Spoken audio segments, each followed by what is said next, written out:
एक समय की बात है, एक शक्तिशाली और बुद्धिमान राजा अपने 3 सुंदर और शक्तिशाली पुत्रों के साथ अपने राज्य में शासन कर रहे थे।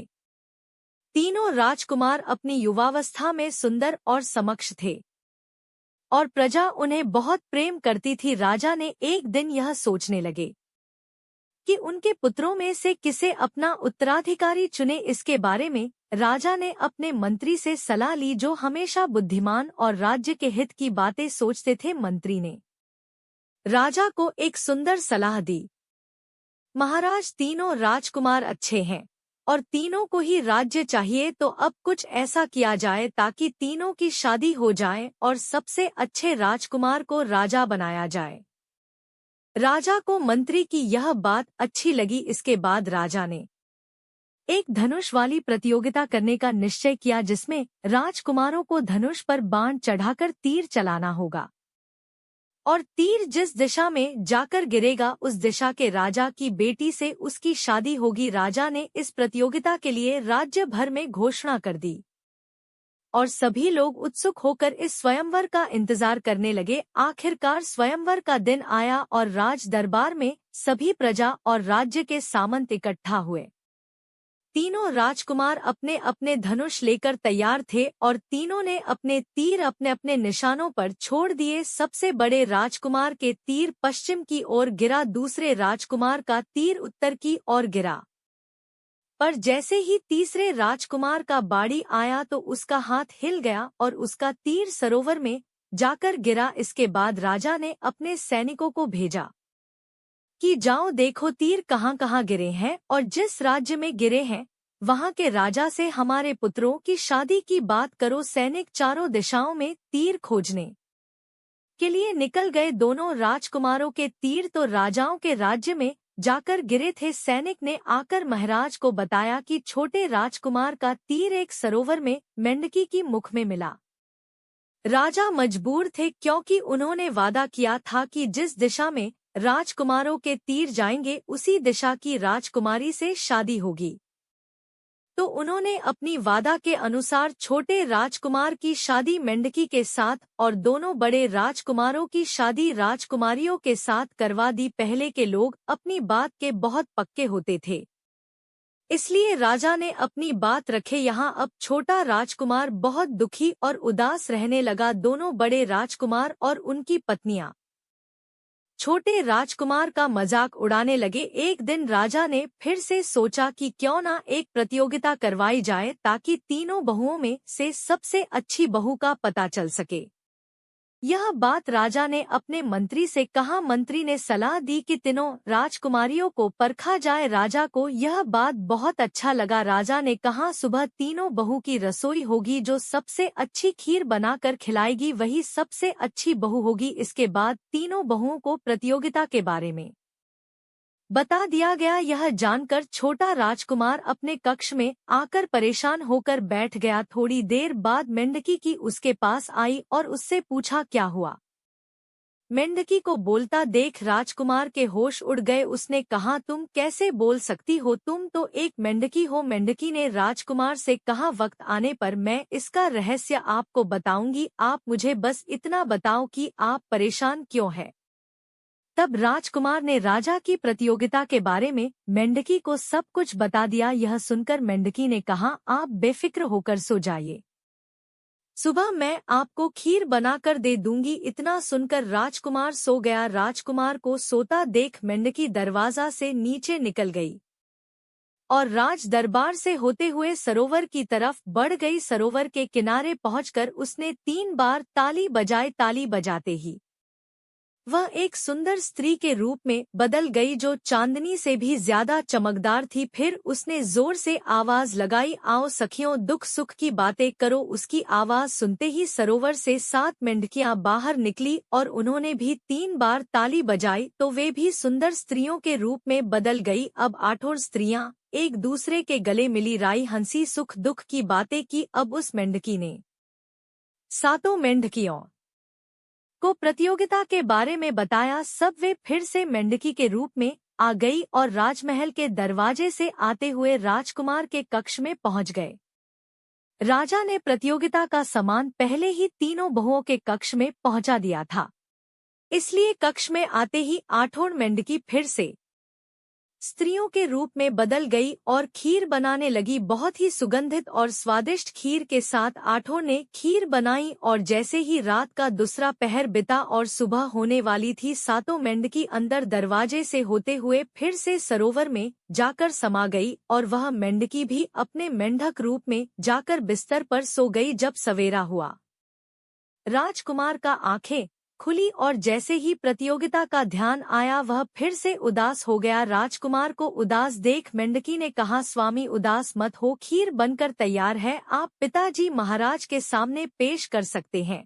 यह बात सुनकर राजकुमार की खुशी का ठिकाना नहीं रहा। वह नहाकर नए कपड़े पहना और दरबार की तरफ खीर लेकर चला गया। निश्चित समय पर दरबार लगा। तीनों बहुओं की बनाई खीर को राजा के सामने पेश की गई। राजा ने जैसे ही बड़ी बहू की खीर खाई तो उन्होंने कहा, यह भी कोई खीर है, इसमें तो मिठास ही नहीं है। फिर मझली बहू की खीर पेश की गई। राजा ने उसे चख कर कहा, इसमें तो इतना मीठा है कि यह जहर जैसी हो गई है। मैं इन दोनों में से कोई खीर नहीं खाऊंगा। तीसरी बहू से खीर की उम्मीद ही नहीं थी, इसलिए सारे दरबारी उठने लगे। लेकिन छोटे राजकुमार ने कहा, महाराज आपने मेरी पत्नी की खीर तो अभी चखा ही नहीं। राजा तो हैरान हो गए, फिर भी उन्होंने कहा, लाओ हम उसकी भी खीर चखते हैं। लेकिन राजा ने जैसे ही मेंढकी वाली खीर खाई, उनकी खुशी का ठिकाना नहीं रहा। उन्होंने कहा, इतनी स्वादिष्ट खीर मैंने तो आज तक नहीं खाई। यह सुनते ही सारे दरबारी हैरान हो गए और दोनों बहुएं जलकर राख हो गई। अब सब कानाफूसी करने लगे कि वह मेंढकी इतनी स्वादिष्ट खीर कैसे बना सकती है। इसके बाद मेंढकी के दरवाजे के सामने पहरा लगा दिया गया कि देखें मेंढकी कैसे करती है। उधर दोनों बड़ी बहुओं को जलन हो रही थी। अब वे दोनों मेंढकी की दुश्मन बन गई थी। उन्होंने सोचा, इस पर नजर रखनी होगी कि यह कैसे कमाल करती है। अगले दिन राजा ने फिर एक नई प्रतियोगिता का ऐलान कर दिया। जो भी बहू सबसे सुंदर कपड़े बनाकर मुझे देगी, वही सबसे अच्छी बहू होगी। दोनों राजकुमारों ने अपनी अपनी पत्नियों को बता दिया। इधर छोटा राजकुमार फिर से उदास होकर अपने कक्ष में आकर लेट गया। मेंढकी फिर से उसके पास आई और बोली, आज क्यों उदास हो। इसके बाद राजकुमार ने फिर से होने वाला प्रतियोगिता के बारे में मेंढकी को बता दिया। मेंढकी ने कहा, आप उदास मत हो, सुबह होने से पहले आपको कपड़े मिल जाएंगे। रात का पहला पहर बीतते ही और राजकुमार के सोने के बाद मेंढकी फिर से उसी तरह से राजमहल से बाहर निकली और सरोवर के किनारे जाकर 3 बार ताली बजाई और वह सुंदर स्त्री के रूप में बदल गई। फिर उसने वही आवाज फिर से लगाई, आओ सखियों दुख सुख की बातें करो। फिर से सातों मेंढक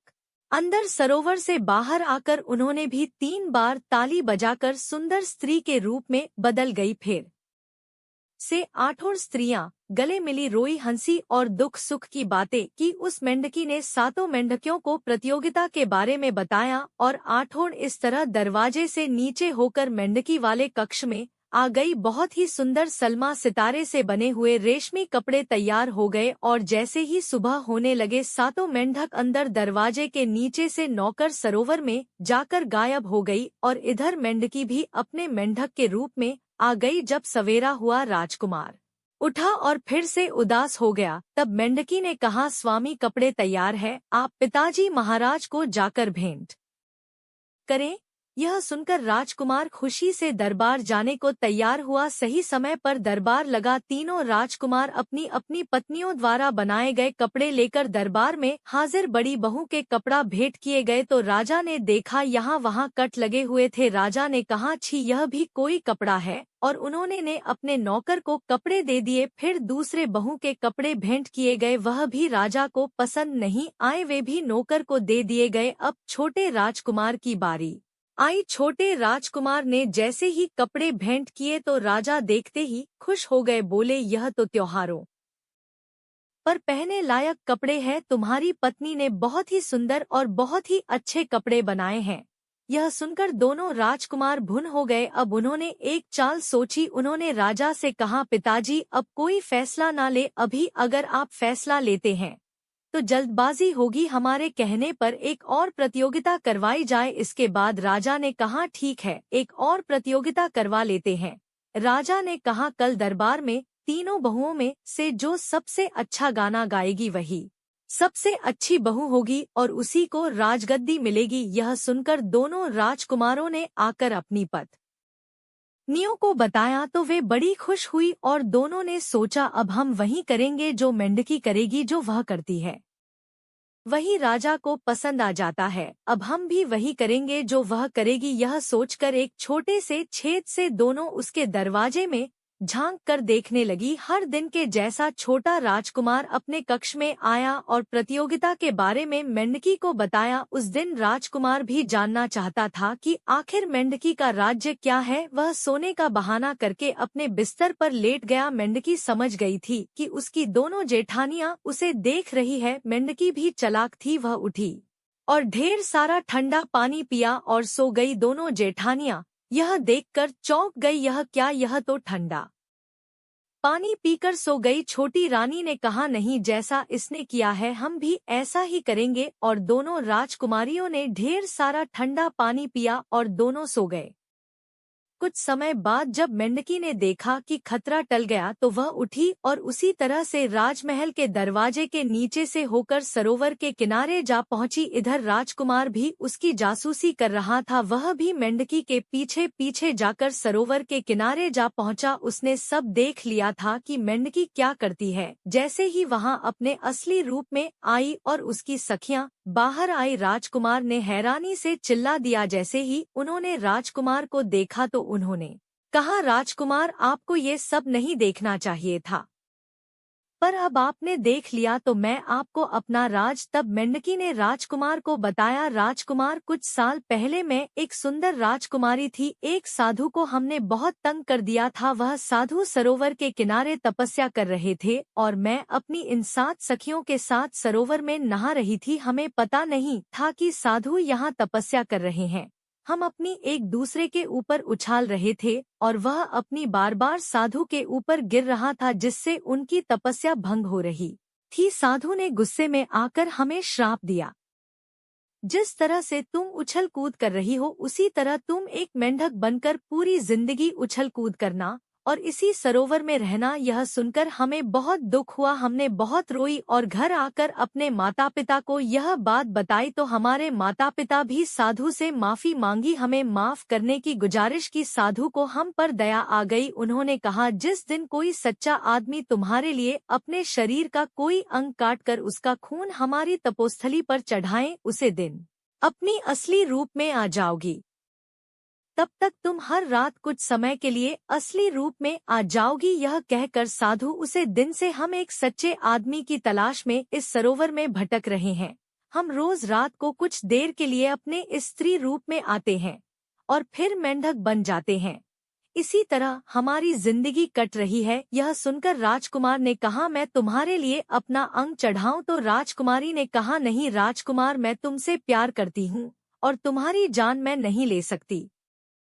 तब राजकुमार ने कहा हे सुंदर स्त्री, मैं भी तुमसे प्रेम करता हूँ और तुम्हारे बिना मेरा जीवन बेकार है और संयोग से मेरे एक पैर में 6 उंगलियां हैं और इस बात के लिए मैं अपने भाग्य को कोसता था, पर आज मुझे खुशी हो रही है। अगर मैं अपने पैर की एक उंगली तुम्हारे ऊपर चढ़ा भी दूंगा तब भी मैं अंग विहीन नहीं होऊंगा। इतना कहकर राजकुमार ने अपने पैर की छोटी उंगली को काटकर साधु की तपोस्थली पर खून छिड़क दिया। उसने स्त्री से कहा अब तुम कब अपने असली रूप में आओगी? राजकुमारी ने कहा सुबह के पहले पहर के पहले मैं अपने असली रूप में नहीं आ सकती। ऐसा कहकर राजकुमारी फिर से मेंढक के रूप में बदल गई। 7 मेंढकियां अंदर सरोवर में चली गई। राजकुमारी मेंढकी राजकुमार के साथ राजमहल में आ गई। आज की रात राजकुमार के लिए बड़ी खुशी की बात थी। जो राजकुमार अपने भाग्य को कोसते थे आज वे अपने भाग्य पर गर्व कर रहे थे और बार बार मेंढकी को देख रहे थे कि वह स्त्री रूप में आई या नहीं। रात जैसे आंखों में काट रही थी। जैसे ही सुबह हुई और राज दरबार सजा, सब लोग राज दरबार की तरफ जाने लगे। दोनों बड़ी बहुएं भी अपने पतियों के साथ राज दरबार में पहुंच गई। छोटा राजकुमार भी मेंढकी को एक टोकरी में रखकर राज दरबार में पहुंच गया और बार बार टोकरी की तरफ देख रहा था कि मेंढकी स्त्री रूप में आई कि नहीं। जैसे ही दरबार सजा, दोनों बड़ी बहुएं बहुत खुश हो रही थी। आज तो बाजी हमें ही मारनी है। हमने वही किया जो मेंढकी ने किया। पहले बहू का नंबर आया। जैसे ही उसने गाना गाने के लिए मुंह खोला, उसका गला बैठ चुका था, उसके गले से आवाज ही नहीं निकल रही थी। दूसरी बहू की बारी आई। दूसरी बहू का भी वही हाल था। सारे दरबारी हंसने लगे। अपना मजाक उड़ाता हुए देखकर दोनों बहू अपने सिंहासन पर जाकर चुपचाप बैठ गई। अब क्या था इसके बाद? राजा ने कहा, क्या प्रतियोगिता यहीं खत्म करें, क्योंकि मेंढकी से तो उम्मीद ही नहीं है। इस पर राजकुमार ने कहा, नहीं महाराज, जब आज तक मौका दिया है तो आज भी मौका दिया जाए।